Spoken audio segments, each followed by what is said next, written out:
Clara se levantó antes que saliera el sol. Su espalda dolía y sus párpados pesaban como si tuviera piedras colgando de ellos, pero no había tiempo para descansar. Lucía aún dormía en el colchón gastado, abrazando una manta delgada como si fuera un escudo contra el frío que se metía por las rendijas de la puerta. El agua se calentaba en una olla vieja, mientras Clara separaba los retazos de tela que le habían sobrado del trabajo del día anterior. Cada puntada significaba unos cuantos pesos, y cada peso era una comida. La rutina era siempre la misma: preparar algo de avena aguada, despertar con suavidad a Lucía y sentarse frente a la máquina de coser que hacía más ruido que un camión viejo.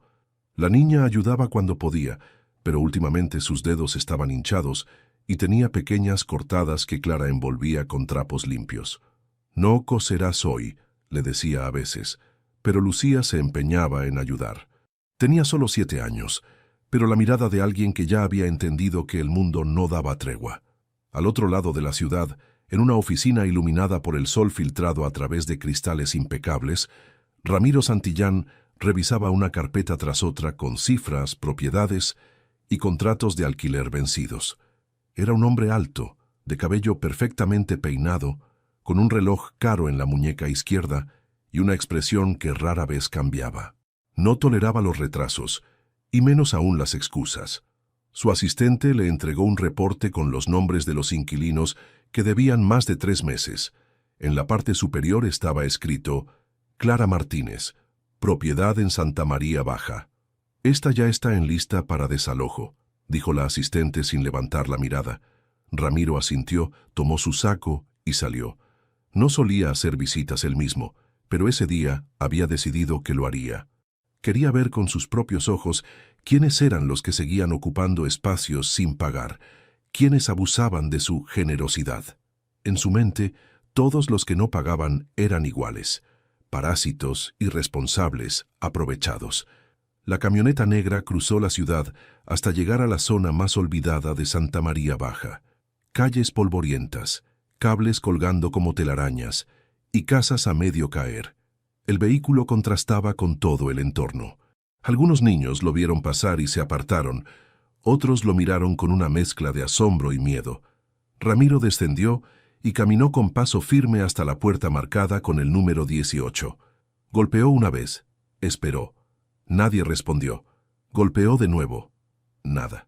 Giró la manija y descubrió que no estaba cerrada. Empujó con cuidado y la puerta chirrió al abrirse. El interior estaba en penumbra. Un olor a humedad y tela vieja llenaba el aire. Al fondo, una silueta delgada se movía lentamente. Ramiro frunció el ceño. Lucía estaba sentada frente a la máquina, empujando con esfuerzo un pedazo de tela azul entre la aguja y el prensatelas. Tenía el rostro manchado, el cabello rubio recogido con una liga rota y los brazos cubiertos por una camiseta grande que le llegaba hasta los codos. Sus manos, envueltas en vendas improvisadas, se movían con torpeza. Ramiro se quedó inmóvil. Algo en esa escena le apretó el pecho. No supo qué fue: si la imagen de la niña trabajando en silencio, si la máquina vieja que parecía un fantasma de otra época, o si el leve temblor en los dedos de Lucía. La niña ni siquiera lo miró. Siguió cosiendo como si nada, como si no importara quién estaba ahí, como si estuviera sola en el mundo. «¿Clara Martínez?», preguntó Ramiro, su voz más baja de lo que esperaba. Unos pasos suaves se escucharon desde una pequeña habitación al costado. Clara apareció con la cara cansada, la blusa manchada y los ojos enrojecidos. Al ver a Ramiro se tensó. «¿Quién es usted?», preguntó con firmeza. Ramiro dudó un instante. «Vengo a hablar sobre la renta», dijo al fin, mirando a Lucía. «Está vencida. Vine a notificar que deben desocupar la propiedad». Clara bajó la mirada, apretó los labios, caminó hasta la niña y colocó una mano sobre su hombro, como un escudo. «No tenemos a dónde ir», susurró. Ramiro no respondió. Su atención seguía fija en los dedos de la niña, en las vendas, en el ritmo forzado con que seguía cosiendo sin descanso. No era miedo lo que sintió. Era otra cosa, algo que no había sentido en años, algo incómodo, algo que no encajaba con su traje, ni con su reloj, ni con sus órdenes de desalojo. Guardó el papel que traía en el bolsillo interior. Dio media vuelta sin decir más, y por primera vez en mucho tiempo, no supo exactamente por qué. Ramiro no entendía qué lo había detenido. Había ido con la intención clara de sacar a esa gente de su propiedad, pero al ver a esa niña tan flaca, tan silenciosa, tan rota, algo dentro de él simplemente se apagó. No mencionó fechas, no dejó amenazas. Solo se fue, con la imagen clavada en la mente. Esos dedos vendados tratando de empujar tela, como si la vida dependiera de ello. Al día siguiente, despertó más temprano de lo habitual. No lo decía en voz alta, pero su mente seguía en ese cuarto oscuro, donde una niña trabajaba como si tuviera 40 años encima. Tomó café sin probarlo y hojeó sin atención los reportes financieros. Nada le importaba demasiado esa mañana. Para cuando la tarde cayó, Ramiro ya estaba otra vez en la colonia Santa María Baja. Esta vez no fue en camioneta ni con saco. Se vistió como cualquiera, con jeans viejos y una camisa sin planchar. No tenía un plan, solo una necesidad incómoda de volver a ver aquello, de entender. Caminó por la calle de tierra hasta la casa número 18. La puerta estaba cerrada, pero una ventana lateral dejaba escapar un leve zumbido. Se acercó con cautela. A través del vidrio sucio, vio la escena que lo había sacudido el día anterior. Lucía seguía frente a la máquina. Su postura era rígida, los pies no alcanzaban bien el pedal, y aún así se las ingeniaba para moverlo con la punta de los dedos. Tenía la mirada fija en la tela. En silencio absoluto. Clara, la madre, no estaba a la vista. Ramiro se quedó observando un rato largo. No hizo ruido. No se movió. Le llamaba la atención cómo la niña trabajaba sin quejarse, sin levantar la vista, como si eso fuera lo único que supiera hacer. La máquina, antigua y negra, parecía salida de otro siglo. Tenía adornos dorados, ya desgastados por el tiempo. El zumbido del motor era irregular, como si estuviera a punto de descomponerse. Y sin embargo seguía funcionando como la niña. Ramiro pensó en su infancia. Recordó las fábricas de su padre, los obreros doblados sobre las costuras, los gritos de los capataces, el ruido de 100 máquinas al mismo tiempo. Recordó cómo aprendió desde niño a no mirar mucho, a no preguntar, a no sentir. Volvió al presente. Lucía soltó un leve quejido al pincharse el dedo, pero no se detuvo. Se llevó la mano a la boca, chupó un poco de sangre y continuó, como si no fuera la primera vez, como si fuera normal. Ramiro retrocedió lentamente. No tocó la puerta. No dijo nada. Solo se fue caminando despacio, con un nudo en el estómago que no supo nombrar. Esa noche no cenó. Se sirvió un whisky, pero lo dejó a medio tomar. Se quedó sentado en su sala amplia, con las luces apagadas, escuchando el silencio.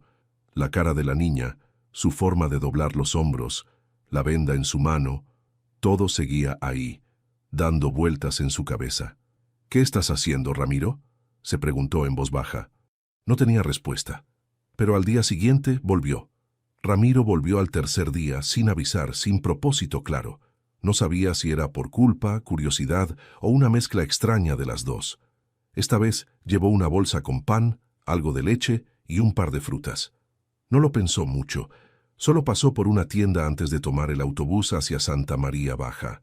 Cuando llegó, dudó unos segundos frente a la puerta. No tenía claro qué decir. Tocó con suavidad. Unos pasos se escucharon adentro. Clara abrió con el ceño fruncido y el rostro todavía más cansado que la última vez. «¿Usted otra vez?», dijo sin disimular la sorpresa. Ramiro levantó la bolsa como si eso explicara su presencia. «Pasé por aquí y pensé que tal vez necesitarían algo». Clara miró la bolsa, luego a él. Dudó. Finalmente se hizo a un lado.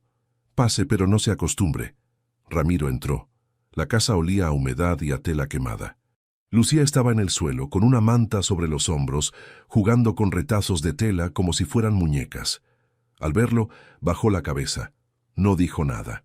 «No tenemos visitas casi nunca», murmuró Clara. «Menos de los dueños». Ramiro hizo como que no entendía. «¿Y el alquiler?», preguntó Clara mientras vaciaba la bolsa sobre la mesa. «¿Eso ya lo resolvió?». «Por ahora no vine a hablar de eso». «Entonces, ¿a qué vino?». Ramiro la miró. «La verdad, No lo sé. Clara lo observó como si tratara de descubrir si se estaba burlando de ella. Luego suspiró y se sirvió un poco de leche para Lucía. ¿Usted trabajó en una de las fábricas?, preguntó de pronto. Ramiro dudó. Podía mentir, podía decir que sí. Digamos que las conozco bien. Clara asintió con un gesto seco. Yo estuve años ahí, hasta que me lesioné. Luego ya no sirves. Te tiran como si fueras basura. Ramiro no supo qué decir. Sintió un calor raro subirle por la nuca. Clara no hablaba con rencor, sino con cansancio. Desde entonces, coso por encargo. Clientes pequeños, a veces vecinos, a veces nadie. Lucía me ayuda, aunque no debería. Es muy pequeña, dijo Ramiro sin pensar. Sí, pero no tenemos opción. No tenemos a nadie más. Un silencio largo se instaló entre ellos. Solo se escuchaba el zumbido de la máquina que Lucía había vuelto a usar. Sus dedos seguían envueltos, su expresión seguía vacía. Ramiro bajó la mirada. Cada minuto en esa casa le pesaba más que todos los balances financieros que había firmado en su vida. Pensó en los desalojos, en los abogados, en las firmas frías. ¿Cómo se llama usted?, preguntó Clara, rompiendo el silencio. Él dudó otra vez. Ramiro, respondió simplemente. No dio apellido. Clara asintió, sin sospechas aparentes. Gracias por la comida, Ramiro. Pero si viene solo a mirar, mejor no vuelva. Aquí ya tenemos suficiente gente que nos ve sin hacer nada. Ramiro se levantó. Lucía seguía sin mirarlo. Volveré, dijo casi como una promesa. Clara no respondió. Cerró la puerta detrás de él. Ramiro caminó por la calle de tierra, sintiendo que algo dentro de él se estaba desacomodando. No sabía qué, pero intuía que ya no podría volver a ver esa casa con los mismos ojos. Y sobre todo, que no iba a poder ignorarla nunca más. Ramiro regresó una semana después. No todos los días, porque no quería levantar sospechas, pero sí lo suficiente para no sacarse de la cabeza esa imagen. Clara doblada sobre los retazos, y Lucía tratando de empujar una infancia que le quedaba lejos. Esa tarde el calor apretaba, y el polvo se levantaba con cada paso. Tocó la puerta como siempre. Clara abrió con el mismo gesto resignado. Pensé que ya se había olvidado de nosotras, dijo, sin dureza, pero sin calidez tampoco. Traje hilo y agujas nuevas. Vi una mercería cerrando y pensé en ustedes. Clara tomó la bolsa y lo dejó entrar, esta vez sin decir nada. Dentro el ambiente seguía igual, oscuro, pesado. Lucía estaba acostada en un rincón, leyendo un libro de segunda mano. Al verlo, levantó los ojos por un segundo, y luego volvió a esconderse detrás de las páginas. No va a hablarle, dijo Clara sentándose. No con facilidad. Tiene sus razones. Ramiro se sentó frente a ella. No espero eso. Solo quiero entender. Clara arqueó una ceja. ¿Entender qué, Ramiro? Él se encogió de hombros. ¿Cómo llegaron hasta aquí? ¿Qué pasó? ¿Por qué una niña tiene que coser en lugar de jugar? Clara entrelazó los dedos. ¿De verdad quiere saber o solo quiere sentir menos culpa? La pregunta lo golpeó por dentro. No supo qué contestar. Clara no esperaba respuesta. Trabajé 6 años en una fábrica de ropa. Era una de esas grandes, con galpones calientes y baños rotos. Entré gracias a una carta de recomendación. Un viejo que todos respetaban, Arturo Santillán. ¿Le suena? Ramiro tragó seco, pero asintió despacio. Sí, claro que sí. Gracias a él me contrataron. Y ahí estuve, cosiendo 15 horas al día, sin seguro, sin derecho a enfermarme. Hasta que un día una aguja me atravesó la mano. Se infectó. Me despidieron. Sin explicación, sin liquidación. Ramiro cerró los ojos por un instante. Arturo Santillán era su padre. Siempre había oído hablar de su generosidad con los empleados, pero también sabía cómo escondía los problemas bajo alfombras pesadas de abogados. ¿Y después? Después nada. Busqué ayuda, pero no sirvió de nada. Lucía nació ese mismo año. El padre... Bueno, eso es otra historia. Desde entonces coso para sobrevivir. Ramiro miró hacia donde estaba la niña, que ahora dormía con el libro abierto sobre el pecho. ¿Y nadie le ofreció ayuda? ¿Familia? ¿Amigos? ¿Ayuda? Rió Clara sin humor. Todos tienen sus propios líos, y cuando estás abajo nadie baja a darte la mano. Te miran desde arriba y dicen, ¡qué pena! Ramiro sintió una punzada de rabia. No contra Clara, contra sí mismo, contra su mundo, contra todo lo que había dejado pasar sin mirar. ¿Por qué no se fue de aquí? Porque esta casa, por ruinosa que sea, es lo único que tengo, y porque la deuda me tiene atada. Si me voy, me quitan hasta la dignidad. Prefiero pelear aquí que mendigar en otra parte. Ramiro asintió en silencio. ¿Por qué sigue viniendo?, preguntó Clara de pronto. No parece un cliente, no parece pobre tampoco. Él pensó en decirle la verdad, pero todavía no estaba listo. Tal vez porque necesitaba recordar lo que significa mirar a los ojos de alguien sin números de por medio. Clara lo miró con desconfianza, pero no dijo nada más. Ramiro se fue al anochecer. La calle estaba más vacía que nunca. Pero dentro de él, algo empezaba a llenarse. La necesidad de reparar, aunque fuera tarde, aunque fuera en silencio. Los días siguientes, Ramiro no pudo dejar de pensar en esa conversación. El nombre de su padre, Arturo Santillán, pronunciado por Clara con tanto peso, le hizo sentir una vergüenza nueva, una que nunca había experimentado en sus años como empresario. Era como si, por primera vez, los relatos que escuchó en casa de todo lo que su padre construyó con esfuerzo, se quebraran al contacto con la realidad que él había ignorado. Ramiro tenía acceso a los archivos antiguos de la empresa familiar. Aunque desde hacía años había delegado todo lo operativo, aún conservaba una oficina cerrada con llaves que casi nunca usaba.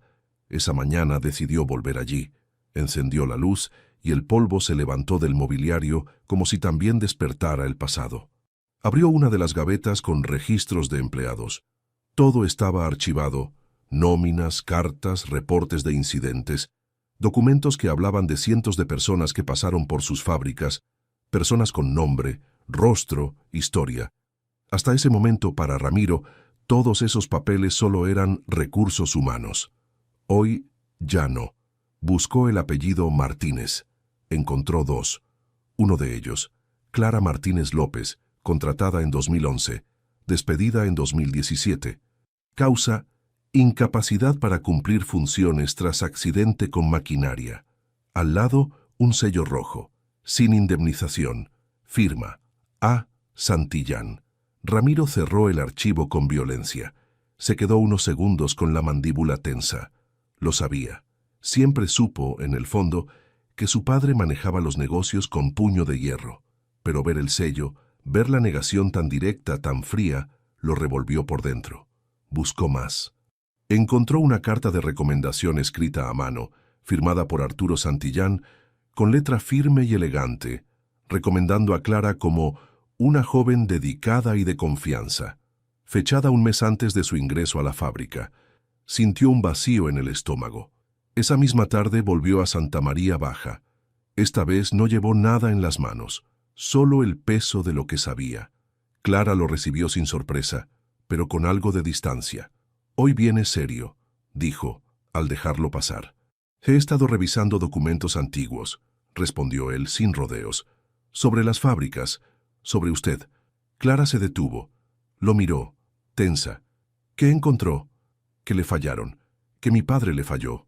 El silencio se volvió denso. ¿Su padre?, preguntó Clara, entornando los ojos. Ramiro asintió, bajando la mirada. Arturo Santillán fue quien firmó su ingreso, y también su despido. Yo soy su hijo. Clara no reaccionó de inmediato, solo parpadeó. Luego dio un paso atrás. ¿Usted es uno de ellos? Sí. Pero no sabía. No entonces. Clara rió, pero sin alegría. Claro que no sabían, nunca saben. Desde esas oficinas con aire acondicionado no se escucha el sonido de las máquinas que te tragan las manos. Ramiro tragó saliva. No sabía qué esperaba. Tal vez un insulto, tal vez que lo echaran a gritos, pero Clara solo se sentó, como si la confesión le quitara fuerzas en lugar de provocarle ira. ¿Y ahora qué quiere? ¿Redimirse? No. Solo decir la verdad y ver cómo puedo ayudar. ¿Ayudar?, repitió ella. No puede devolverme los años, ni la salud, ni la infancia de Lucía. Ramiro asintió con tristeza. Lo sé, pero puedo empezar por no esconderme. Clara lo miró largo rato. En sus ojos había dolor, pero también algo más difícil de leer.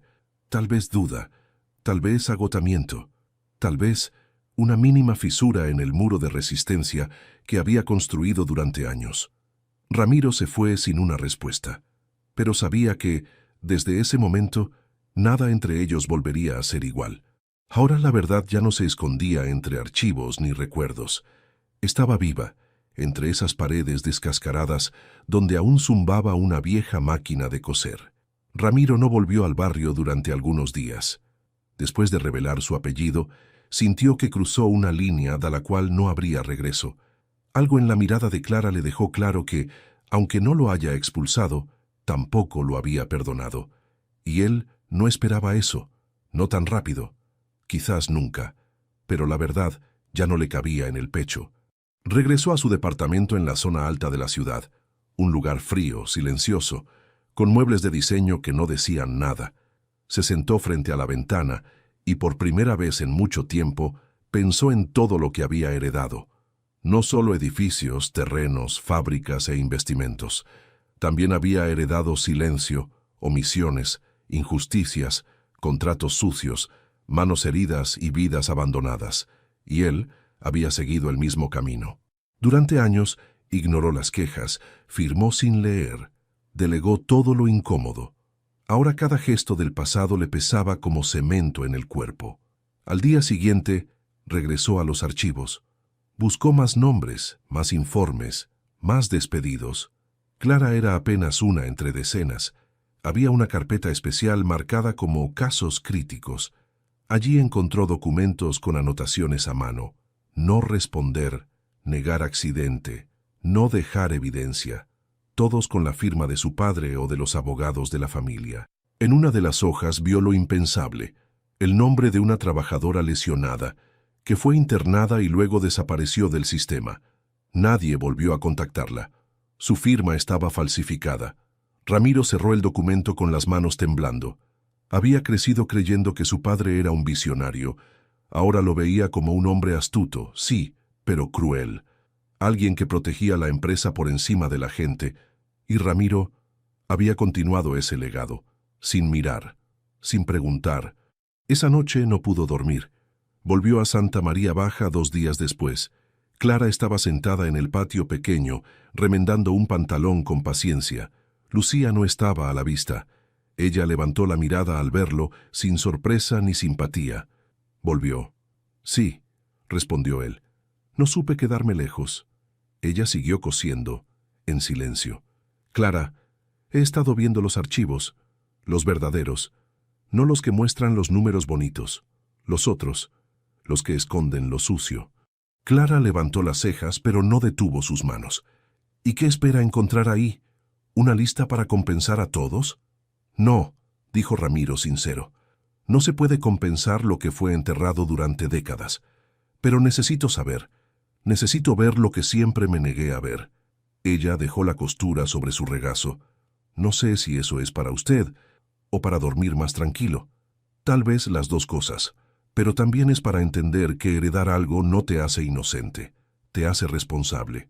Clara lo miró fijamente. Sus ojos no eran duros, eran cansados, como los de alguien que ya no espera justicia.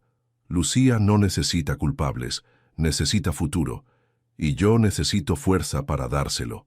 Ramiro asintió, bajando la cabeza. ¿Puedo intentar ayudar con eso? Clara suspiró. No traiga más comida ni cosas. Ayude de verdad, pero sin promesas, y sin desaparecer cuando se canse. Ramiro tragó en seco. Esa era la condición más difícil que le habían puesto en la vida, pero también la más honesta. No me voy a ir, no esta vez. Y por primera vez Clara no apartó la mirada. No era aceptación, tampoco perdón. Era algo más sutil, una grieta, un respiro, una puerta entreabierta hacia algo que todavía no tenía nombre. El calor en Santa María Baja no daba tregua. La casa de Clara, con sus paredes delgadas y ventanas sin vidrios, se convertía en un horno durante el día y en una trampa de humedad por la noche. Ramiro había estado yendo casi todos los días, sin invadir, sin imponer. A veces ayudaba con reparaciones menores. Otras, solo escuchaba. Clara, aunque todavía distante, ya no lo miraba como un intruso. Y Lucía seguía sin decir una palabra. Una mañana, al llegar, notó algo distinto. La puerta estaba cerrada y no se oía el zumbido habitual de la máquina. Golpeó con suavidad. Nadie respondió. Volvió a tocar, esta vez con un poco más de fuerza. Clara abrió con el rostro demacrado y los ojos cargados de preocupación. «No es buen momento», murmuró. Ramiro no preguntó, solo miró hacia adentro. Clara dudó unos segundos y luego se hizo a un lado. Lucía estaba acostada en el suelo, envuelta en una manta fina con el rostro encendido por la fiebre. Su piel brillaba por el sudor y respiraba con dificultad. Tenía los labios partidos y los ojos semicerrados. La pequeña no se movía. «¿Desde cuándo está así?», preguntó Ramiro alarmado. «Desde anoche. Vomitó 2 veces, no quiere comer. Pensé que era el calor, pero no baja la fiebre». «¿La llevaste al médico?». Clara lo miró con amargura. «¿Con qué dinero? Ni siquiera puedo pagar los antibióticos si los necesito». Ramiro no dijo nada. Tomó su celular y salió sin esperar permiso. 20 minutos después, regresó con un médico general que conocía, alguien discreto y de confianza. Clara no puso resistencia. El hombre revisó a Lucía con rapidez y profesionalismo.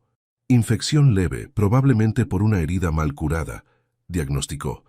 «Pero si no se trata pronto, puede complicarse. Necesita antibióticos, reposo y mucha agua».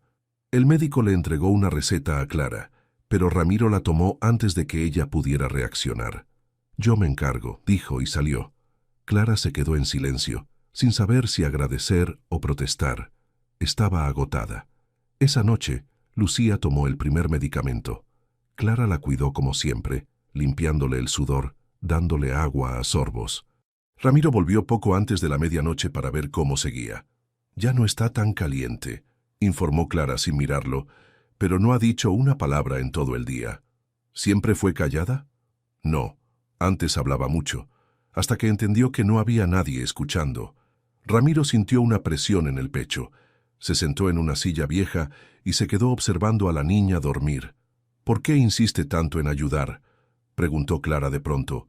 «No es obligación suya».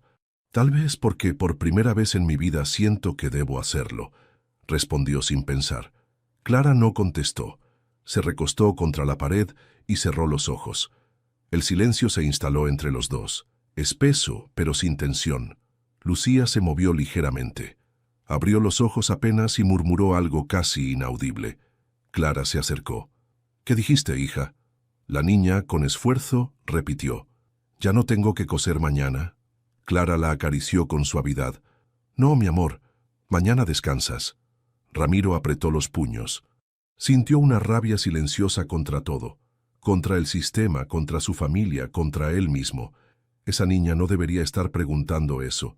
Debería estar soñando con muñecas, no con máquinas. Esa noche, Ramiro no durmió. Se quedó pensando en cómo un mundo entero puede volverse tan pequeño cuando se reduce a un cuerpo frágil, febril, acostado sobre el suelo de cemento. Y cómo una vida puede comenzar a cambiar en el silencio de una sola habitación. Lucía se recuperó más rápido de lo que esperaban. Al tercer día ya no tenía fiebre y empezaba a pedir comida, aunque en voz baja. Sus ojos, sin embargo, seguían opacos, como si hubieran aprendido a no esperar nada. Ramiro pasaba por la casa cada mañana, pero ese día encontró la puerta abierta y un zumbido familiar llenando el aire. Entró sin hacer ruido y vio a Lucía sentada frente a la máquina, otra vez. Tenía las manos envueltas en vendas nuevas, pero igual movía la tela con dificultad, empujando con los dedos frágiles, como si coser fuera parte de respirar. Clara estaba lavando ropa en el patio. Al verlo, se secó las manos y se acercó sin saludar. «Dije que descansaría», dijo Ramiro con tono firme, señalando a la niña. Clara cruzó los brazos. Ella insistió. «Dice que ya está bien. Tenemos un encargo que entregar mañana. Pero no puede seguir así. Apenas se recuperó. Necesita descanso. Comida. Ni siquiera debería estar trabajando a esta edad». «¿Y entonces qué hacemos?». Clara levantó la voz por primera vez. ¿Le dices tú al hombre que me encargó las piezas que no las tendrá? ¿Le explicas que mi hija tiene que jugar en lugar de trabajar? Ramiro apretó los dientes. Yo puedo cubrir lo que necesiten por ahora, para que Lucía no tenga que tocar esa máquina por un tiempo. Clara rió, seca. ¿Y cuándo se canse de jugar al Salvador? ¿Volvemos a donde estábamos? No, no puedo arriesgarme. Ya hemos vivido demasiadas promesas rotas. No te estoy prometiendo nada, solo quiero ayudarlas a salir de este agujero. ¿Salir a dónde, Ramiro? A otro barrio donde igual no tenemos nada. Esto es lo único que tenemos. No vivimos esperando milagros. Sobrevivimos y eso ya es suficiente. Ramiro la miró frustrado. Entendía su rabia, pero no la aceptaba. Lucía tiene 7 años. No debería cargar con esto. Tampoco yo debería haber tenido que criarla sola, sin ayuda, sin empleo, sin salud. Pero así fue. Nadie preguntó si estaba bien. Ni su padre, ni tu familia, ni nadie. Solo ahora apareces con bolsas y medicamentos como si pudieras borrar todo lo anterior. El silencio se volvió pesado. Lucía seguía cosiendo, ajena a la discusión, o tal vez acostumbrada. Ramiro sintió algo quebrarse dentro de él. No quiero reemplazar nada, ni a nadie. Solo no puedo mirar y seguir de largo. Clara respiró hondo. Entonces mira bien, esto es lo que hay. No hay tiempo para llorar, ni para descansar, ni para esperar. Aquí, o te mueves, o te hundes. Ramiro dio un paso atrás. No tenía más palabras. Antes de irse, se acercó a Lucía. Se agachó para quedar a su altura. No tienes que hacer esto, ¿sabes? Lucía lo miró por un segundo. Sus ojos estaban secos, pero decían todo. Mamá dice que si no coso, no comemos. Ramiro tragó en seco y salió sin decir más. Esa noche, se quedó sentado en su cama con la camisa arrugada y las manos sobre las rodillas. Había creído que podía cambiar las cosas con buena intención, con algo de dinero, con visitas regulares. Pero la realidad era más dura, más profunda. No bastaba con querer ayudar. Había promesas que en ese mundo simplemente no se podían cumplir. Ramiro no volvió por varios días. No porque no pensara en Clara y Lucía. Al contrario, no dejaba de hacerlo, sino porque algo dentro de él necesitaba silencio. Necesitaba entender por qué cada conversación con Clara lo dejaba más desnudo por dentro. Por qué cada mirada de Lucía, seca y sin reproche, lo hundía más que 1000 insultos. Volvió a los archivos, aquellos que creía ya haber revisado, pero esta vez buscaba algo más específico. Quería entender el pasado de Clara por completo, sus años en la fábrica, sus vínculos, y lo que más lo inquietaba, ¿quién era el padre de Lucía? Revisó las planillas de supervisores de la época, cruzó fechas, nombres, turnos. Había muchos registros incompletos, otros ilegibles, pero uno de ellos se repitió varias veces en los informes de personal asignado al mismo sector de Clara. Federico Santillán, su hermano menor. Ramiro se quedó helado frente a ese nombre. Federico, impulsivo y arrogante, había sido asignado como supervisor sin preparación, solo por ser el hijo del jefe. Recordaba cómo su padre lo protegía a pesar de sus errores. Federico murió joven, en un accidente de auto, después de una vida de excesos. Y nunca supo, nunca nadie mencionó, que pudiera haber dejado una hija atrás. Volvió a leer los reportes. Uno en particular llamó su atención. Una nota escrita a mano por un operario que mencionaba quejas informales por conducta inapropiada de Federico con mujeres del turno de la tarde. Nada fue investigado. Nada fue archivado de forma oficial. Ramiro apoyó los codos sobre el escritorio y se cubrió el rostro.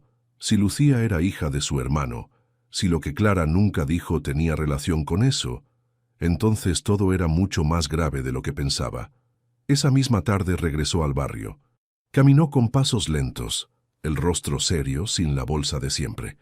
Clara estaba sentada en el mismo lugar remendando una blusa.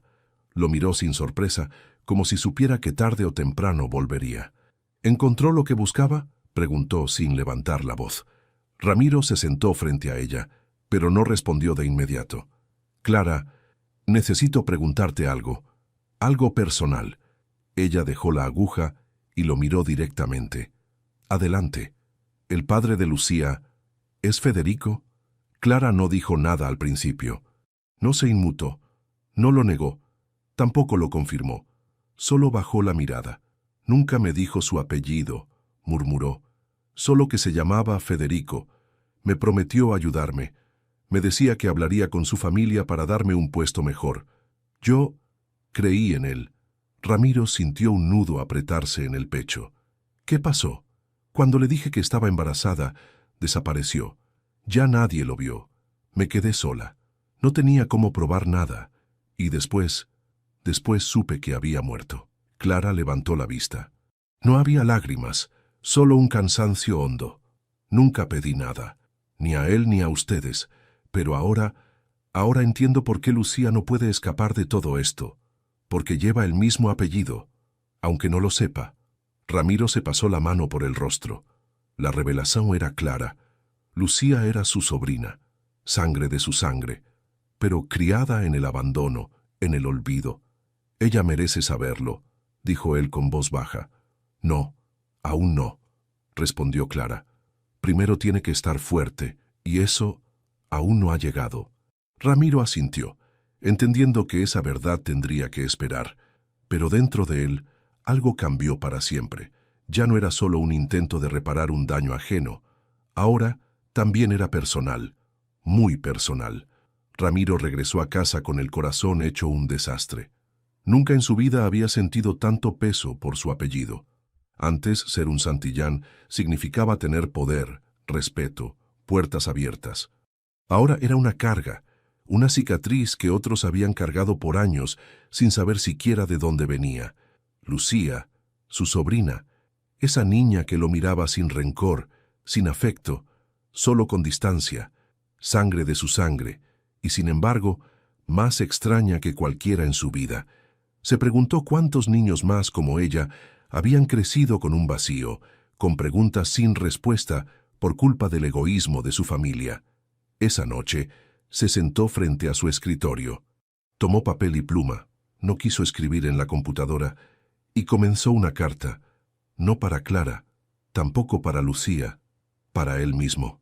Federico, no sé si lo sabías, no sé si te importó, pero dejaste una hija, y mientras tú te desvivías por fiestas y privilegios, ella se partía los dedos para poder comer. No hay excusas. Yo no puedo decir que no supe, porque aunque no lo supiera, no me importó saber. Rasgó el papel. Volvió a empezar, esta vez para Clara. Sé que no esperas nada de mí, y eso me duele más de lo que imaginé, porque por primera vez quiero hacer algo que no sea negocio ni imagen, solo estar, reparar, aunque no baste. Guardó la carta. Aún no era el momento de entregarla. Los días siguientes, Ramiro visitó discretamente a un abogado. No quería fundaciones ni favores públicos. Solo necesitaba asegurarse de que, si algo le pasaba, Lucía y Clara no quedaran desamparadas. Cambió su testamento. Puso la propiedad a nombre de Clara, sin condiciones. Creó un fondo mínimo en nombre de Lucía, accesible solo cuando cumpliera 18 años. ¿Es familia directa?, preguntó el abogado con formalidad. Más de lo que cree, respondió Ramiro. Una tarde volvió a Santa María Baja con algo en las manos. Un cuaderno nuevo, una lapicera azul y una caja de lápices de colores. Tocó la puerta. Clara abrió, con su expresión de siempre, ni amable ni hostil, solo cansada. ¿Puedo verla? Clara lo dejó pasar sin decir nada. Lucía estaba en el rincón cosiendo una bolsa de tela con torpeza. «Traje esto para ti», dijo Ramiro acercándose con cautela. La niña miró los objetos y luego a él. Tomó el cuaderno, lo abrió con lentitud y rozó las hojas nuevas como si fueran de oro. Luego miró la caja de colores. La abrió también. Había una pequeña chispa en sus ojos. «¿Me puedo quedar con esto?» «Claro», respondió él sonriendo apenas. «Es tuyo». Lucía lo observó en silencio. «¿Por qué haces estas cosas?» Ramiro tragó saliva. «Porque debería haberlas hecho hace mucho». Ella asintió, como si comprendiera más de lo que decía. «Gracias». Fue una palabra simple, pero en la voz de Lucía fue todo un puente. Ramiro sintió un nudo en la garganta. No era perdón, no era amor, pero era algo, un inicio. Esa noche volvió a casa y abrió su cuaderno. Esta vez escribió una carta distinta, una para Lucía. La primera frase fue clara, honesta, limpia. No sé si un día me vas a llamar tío, pero yo voy a llamarte sobrina, aunque nunca lo digas, porque tú eres parte de mí, y yo, parte de todo lo que te falló. Guardó la carta en un sobre. Aún no era el momento. Más pronto, lo sería. Los días pasaban con un ritmo nuevo, más lento pero menos doloroso. Lucía, aunque seguía hablando poco, ya no evitaba tanto a Ramiro. Dibujaba con los lápices que él le regaló, y a veces le mostraba las figuras sin decir nada, esperando solo su reacción. Ramiro siempre respondía con una sonrisa sincera, como si esas pequeñas muestras fueran tesoros. Clara observaba todo desde la distancia. No confiaba completamente, pero algo dentro de ella comenzaba a ceder. Ver a su hija con algo de color en las mejillas, con un cuaderno lleno de garabatos en lugar de vendas en las manos, le devolvía un poco de esperanza. Y también miedo. Miedo de que todo fuera momentáneo, miedo de que como antes todo se derrumbara sin aviso. Una tarde, mientras Lucía dormía, Clara le pidió a Ramiro que se sentara con ella en la cocina. «Necesito saber», empezó con voz firme, «¿qué piensas hacer con todo esto? ¿Con nosotras?» Ramiro bajó la mirada. Había estado ensayando esa conversación en su cabeza, pero ahora que la tenía enfrente, las palabras le temblaban en la lengua. «Quiero decirte la verdad completa», respondió él, sin rodeos. Clara se cruzó de brazos y asintió. «Adelante». «Clara, yo supe hace poco que Lucía es hija de mi hermano, Federico. No lo sabía antes, pero lo confirmé en los archivos. ¿Y por cómo me lo contaste? Sé que tú también lo intuías, aunque no tuvieras certeza». Clara no se sorprendió. Solo respiró hondo. «Siempre lo sospeché», murmuró, «pero no tenía cómo probarlo. Y en realidad no quise buscar más. ¿Para qué? Porque merecía saberlo. Porque ella merecía saberlo». Ramiro hizo una pausa y luego continuó. «Modifiqué documentos. Legalmente la casa ya es tuya, sin hipotecas, sin condiciones, y hay un fondo a nombre de Lucía. Nada enorme, pero suficiente para que, cuando cumpla 18, pueda decidir su propio camino sin depender de nadie. Lo hice sin decirlo antes, porque no quería que pensaran que venía a pagar por perdón». Clara lo miró fijamente. Sus ojos no estaban llenos de ira, sino de agotamiento y cautela. «¿Y por qué me lo dices ahora?» «Porque ya no quiero esconder nada, porque ya no puedo seguir viniendo como si esto fuera una visita benéfica. Ella es mi sobrina, y tú llevaste sola un peso que no te correspondía». Clara cerró los ojos por un momento. Cuando los abrió, su voz sonó más baja. «¿Qué esperas de nosotras?» «Nada», dijo Ramiro con sinceridad. «Solo que me dejen estar cerca, verla crecer, ayudar donde pueda. No como un Santillán arrogante, sino como alguien que por fin entendió el daño que causó por quedarse callado». Clara se quedó en silencio largo rato. Al fondo, se escuchaba la respiración pausada de Lucía en el cuarto. «No me toca a mí decidir si puedes quedarte», dijo por fin. «Esa decisión es de ella, y será cuando esté lista, no antes». Ramiro asintió. Era más de lo que había esperado. «Lo entiendo, y voy a esperar lo que haga falta». Clara no respondió. Solo volvió a la costura que tenía entre manos. Pero algo en el ambiente había cambiado. La verdad estaba dicha. Ya no había máscaras ni medias verdades. Solo quedaba el peso de lo vivido, y la posibilidad, aún lejana, de algo distinto. Lucía había escuchado todo, no desde la puerta ni escondida detrás de una cortina, sino desde su cama, con los ojos abiertos, mirando el techo mientras las voces se filtraban desde la cocina como una lluvia lenta. Cada palabra que salía de la boca de Ramiro le llegaba clara, cortante, imposible de ignorar. Su madre no lo negó. Él era su tío, el hermano del hombre que nunca conoció, el hijo de la familia que la había dejado crecer con hambre, con frío, con miedo. Cuando Clara entró al cuarto esa noche, encontró a Lucía despierta, con la mirada perdida. «¿Todo bien?», preguntó acariciándole el cabello. Lucía no respondió. Se giró hacia la pared, en silencio. Clara entendió. No insistió. Solo la arropó y apagó la lámpara. A la mañana siguiente, Ramiro llegó con una bolsa de pan fresco, como de costumbre. Clara lo recibió en la puerta con un gesto tenso. «Hoy no es buen momento». «¿Está todo bien?» «No lo sé», dijo ella bajando la voz. «Lucía no quiere hablar. No desayunó, no se levantó. Está en silencio desde anoche». Ramiro palideció. «¿Cree que fue por lo que hablamos?» «Lo escuchó todo», dijo Clara. «Y no está lista. Tal vez tú sí, pero ella no». Ramiro sintió que el estómago se le encogía. Asintió sin decir nada. Dejó la bolsa en el suelo y se fue.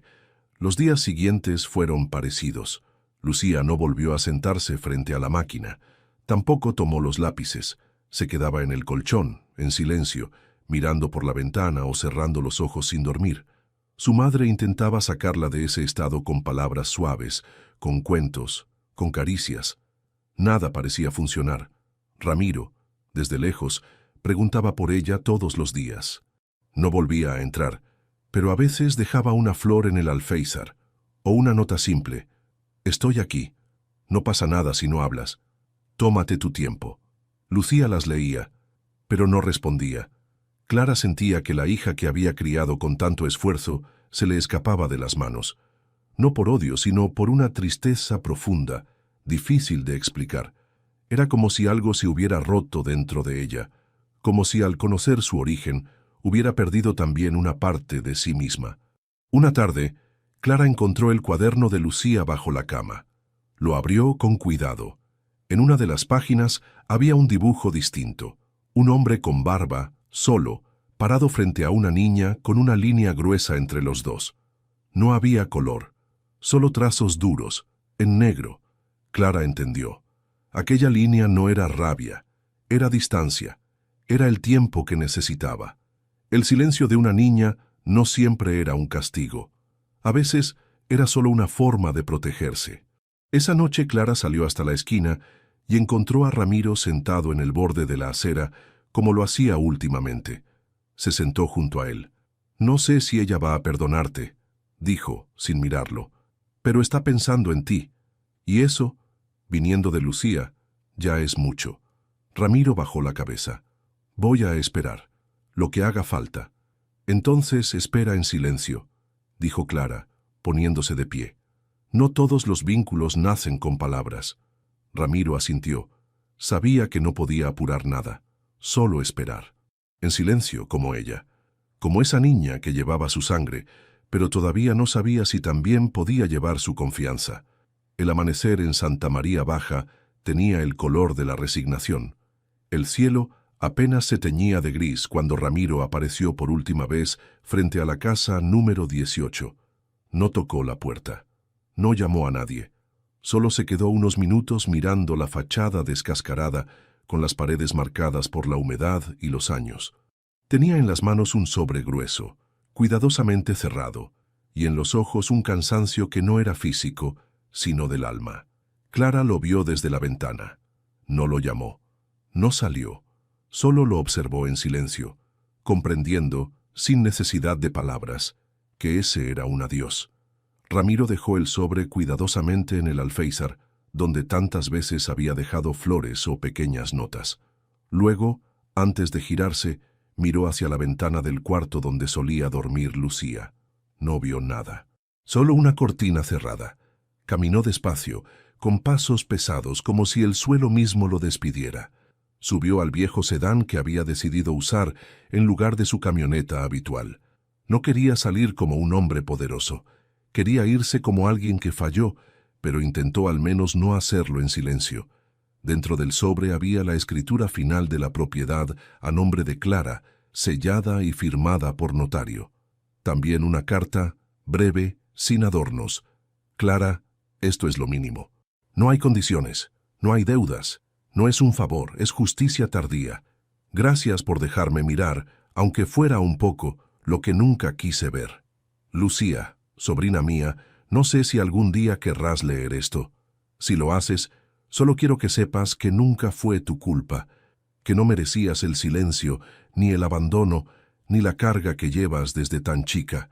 Y aunque no me recuerdes con cariño, espero que algún día sepas que hice lo mejor que pude, tarde, pero de verdad. Clara encontró el sobre poco después de que el coche desapareciera al final de la calle. No lloró, no dijo nada, solo lo guardó con cuidado dentro de una caja de madera donde conservaba sus cosas importantes. Lucía, desde el rincón del cuarto, lo vio todo. No preguntó a dónde había ido, no pidió leer la carta, solo se acercó al alféizar y tocó el lugar donde Ramiro había dejado el sobre, como si quisiera sentir su presencia a través de la madera tibia por el sol de la mañana. ¿Se fue?, preguntó finalmente. Sí, respondió Clara con suavidad. Lucía bajó la cabeza, pensativa. No me dijo adiós. Clara se arrodilló junto a ella. A veces, el adiós más sincero es el que se da sin palabras. Él lo intentó, a su manera. La niña asintió despacio. No lloró, no sonrió. Pero esa noche, cuando Clara fue a apagar la luz del cuarto, encontró el cuaderno de dibujos abierto sobre la cama. En una de las páginas un nuevo dibujo. Una ventana, un hombre de espaldas alejándose y en la esquina una pequeña flor dibujada con lápiz verde. Lucía dormía con una expresión tranquila por primera vez en semanas. Y así, entre el silencio de una despedida y la semilla de un perdón que aún no tenía forma, terminó una historia marcada por errores heredados, culpas no buscadas y actos de reparación sin aplausos. Porque no siempre el amor se grita. A veces solo se queda. A veces simplemente parte. Pasaron algunos años. El barrio de Santa María Baja seguía siendo el mismo en muchas cosas. Las calles polvorientas, los techos con goteras, los cables colgando como ramas secas. Pero la casa número 18 ya no era la misma. Aunque seguía siendo humilde, ahora tenía una pintura nueva, una puerta reforzada y sobre todo tenía dignidad. Clara ya no cosía por encargo. Ahora daba clases de costura a mujeres del barrio en un centro comunitario pequeño, alquilado entre varias vecinas. Vivía con lo justo, pero sin miedo, sin deudas, sin humillaciones. Lucía, por su parte, ya no usaba vendas en las manos. Sus dedos ahora sostenían lápices y libros. Iba al colegio todos los días con el uniforme prestado pero limpio y una expresión serena. Se había convertido en una niña reservada, inteligente, observadora. Aún le costaba hablar de su pasado, pero lo recordaba todo. Incluso lo que no dijo. Una tarde de otoño, Clara regresó a casa con el correo en la mano. Entre facturas y folletos había un sobre viejo, de papel amarillento, sin remitente, con el nombre de Lucía escrito con letra temblorosa. Lo reconoció al instante, lo guardó en silencio y esperó el momento adecuado. Esa noche, cuando Lucía terminó la tarea, Clara se acercó con el sobre. «Llegó esto para ti». Lucía lo tomó con cuidado. Lo miró largo rato antes de abrirlo. Ya sabía de quién era, lo supo apenas vio la letra. Respiró hondo y rompió el borde con delicadeza. Dentro, encontró una carta breve y un papel legal. La escritura era insegura, como de alguien enfermo o envejecido. Pero Clara. «Querida Lucía, si estás leyendo esto es porque ya no estoy. No sé si alguna vez me perdonaste. No sé si me recordás con rabia, con pena, o simplemente no me recordás. Pero quiero que sepas algo. Haberte conocido cambió todo para mí. Me hizo mirar más allá del cristal sucio con el que siempre vi el mundo. Me hizo sentir, por primera vez, que podía hacer algo sin esperar nada a cambio. Sé que no soy tu padre. No busqué ocupar ese lugar. Pero sí soy tu familia, aunque el apellido pese más que el amor a veces. Te dejo esta casa a tu nombre. Es tuya, como símbolo de lo poco que pude devolverte. No por compasión, no por redención, solo porque es lo justo. Gracias por mirarme una vez, aunque fuera con distancia. Con eso me basta. Con cariño, Ramiro». Lucía leyó la carta una sola vez. Luego la dobló con cuidado, la guardó en el sobre y se quedó mirando por la ventana durante varios minutos. «¿Vas a responderle?», preguntó Clara sentándose a su lado. Lucía negó con la cabeza. «No hace falta». Al día siguiente pidió permiso en la escuela para faltar mediodía. Le pidió a Clara que la acompañara a un hospital en el centro, donde le habían dicho que Ramiro Había estado internado sus últimos meses. Cuando llegaron, una enfermera los llevó hasta la habitación vacía, donde él había pasado sus últimos días. Lucía se acercó a la ventana, la misma desde la que él miraba el atardecer todos los días. «Quería venir», dijo. «Quería decirle gracias». No lloró, no sonrió, solo se quedó en silencio, respirando hondo. «Ahora sí puedo seguir», murmuró. Y en ese instante, en ese gesto sin testigos, sin dramatismo, Lucía cerró un ciclo que no empezó con ella, pero que solo ella tuvo el valor de terminar, porque a veces las heridas no sanan con justicia, sanan con verdad, con memoria y con el coraje silencioso de seguir caminando. Si esta historia te tocó el corazón tanto como a nosotros al contarla, no te vayas sin dejar tu opinión en los comentarios. ¿Te conmovió la valentía silenciosa de Lucía? ¿Te sentiste reflejado en alguno de los personajes? Tu voz hace que estas historias sigan vivas, así que no olvides darle like, compartir con alguien que necesite escuchar este mensaje y si aún no lo has hecho, suscribirte al canal para no perderte nuestras próximas historias llenas de emoción y verdad. Queremos saber más de ti. ¿Desde qué país estás viendo este video? Déjalo en los comentarios. Nos encanta ver cómo estas historias cruzan fronteras y tocan corazones en todo el mundo.